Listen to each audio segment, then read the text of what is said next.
সবাইকে good morning. সবাই কেমন আছো? আমি আজকে মিক্স ম্যাচ ক্রিয়েটার থেকে তোমাদের সাথে চলে এসেছি একটা খুব সুন্দর ভিডিও সন্ধান নিয়ে। তোমরা হয়তো অনেকদিন ধরে আমার ভিডিওগুলো দেখছো আর বুঝতেই পারছো আমি নর্থ সিকিম এসেছি। তাই নর্থ সিকিমের সুন্দর সুন্দর ট্রিপের ট্রাভেলের ট্যুরের আমি ভিডিও তোমাদের সাথে শেয়ার করব।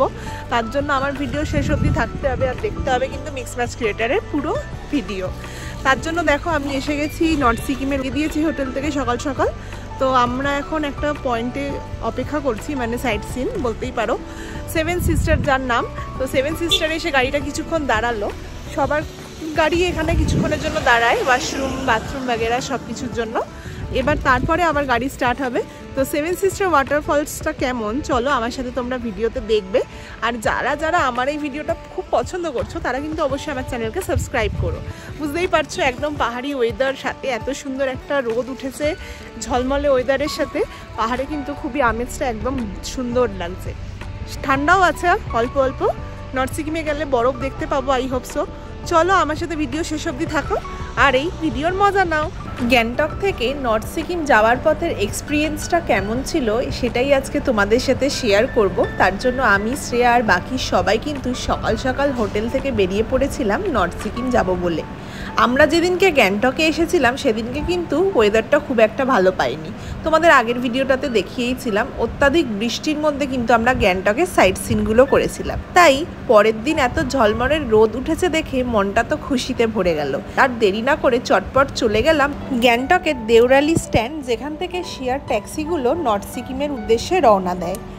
আমরা তাই ওখানে গিয়ে বুলেরো গাড়িটা বুক করে নিয়েছিলাম। এটা তোমাদের গ্যাংটকে এসে প্রথমেই বুক করতে হবে, কারণ গ্যাংটক থেকে নর্থ সিকিম যাওয়ার জন্য আমাদের পারমিট করতে হবে। তার জন্য ভোটার আইডি কার্ড আর অরিজিনাল পাসপোর্ট সাইজের ফটো কিন্তু মাস্ট।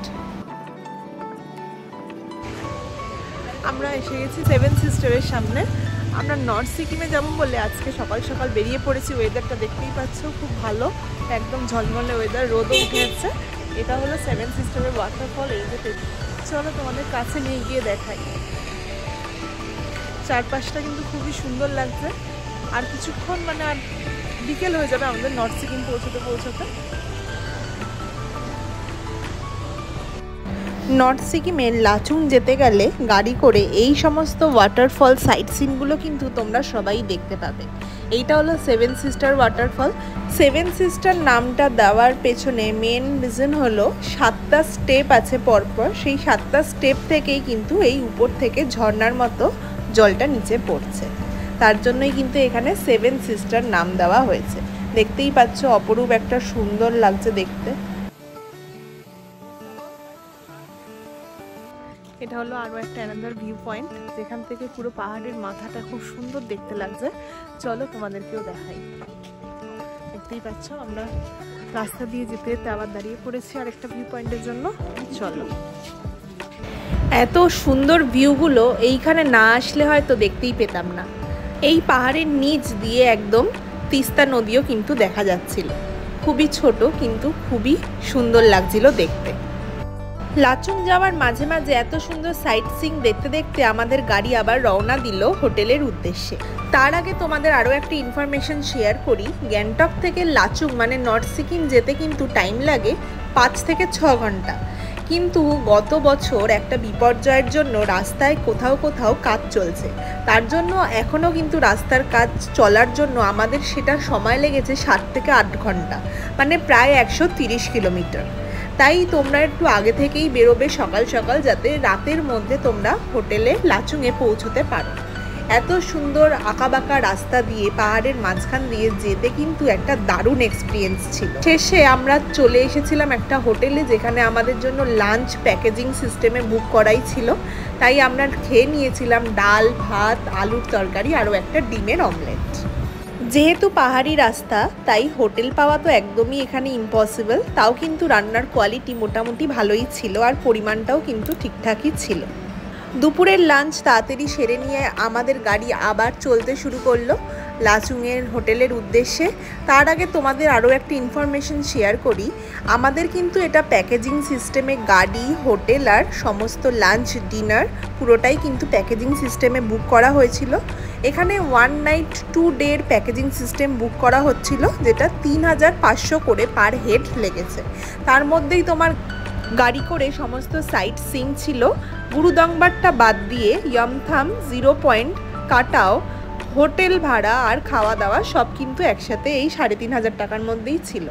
এই যে সামনে দেখতে পাচ্ছ পুরো রাস্তায় কিন্তু কাজ চলছে, পরপর কিন্তু অনেক শেয়ার গাড়ি এখানে লাইন দিয়ে দাঁড়িয়ে আছে।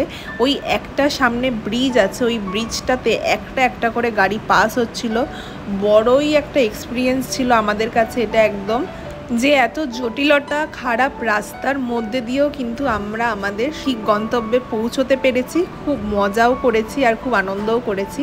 আমাদের জার্নিটা কিন্তু বেশ সেফ ছিল। এইটাই হলো সেই ব্রিজটা যেটার নিচ দিয়ে এত সুন্দর একটা তিস্তা নদী যাচ্ছে, সেইটাকেই কিন্তু ক্রস করে যেতে এতটা টাইম লাগছিল, যার জন্য কিন্তু আমাদের প্রায় রাত 8টা বেজে গেছিলো হোটেলে পৌঁছতে।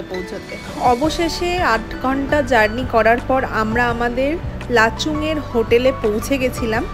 আমাদের যেই প্যাকেজের মধ্যে হোটেলটা ছিল, হোটেলটা কিন্তু একদম পরিষ্কার পরিচ্ছন্নও ছিল, একদম ওয়েল ডেকোরেটেড একদম একটা হোটেল রুম আমরা পেয়েছি। এখানে তোমরা 4 জন অবধিও বেড শেয়ার করে থাকতে পারবে। খুবই বড় ছিল, স্পেস ছিল, আর সাথে কিন্তু ব্ল্যাঙ্কেট, বালিশ সবই কিন্তু অ্যাভেলেবেল ছিল। এত জার্নি করে অবশেষে খুব জোর খিদে পেয়ে গেছিলো, তাই আমরা নিয়ে নিয়েছিলাম গরম গরম ম্যাগি। আর তারপরে কিন্তু আমরা চটপট করে ডিনার সেরে তাড়াতাড়ি শুয়ে পড়েছিলাম, যেহেতু পরের দিনই ভোরবেলায় উঠে আবার সাইট সিনে বেরোতে হবে। তাই আজকের মতো ভিডিওটা এখানেই শেষ। আসবো আবার নেক্সট পার্ট নিয়ে। টাটা।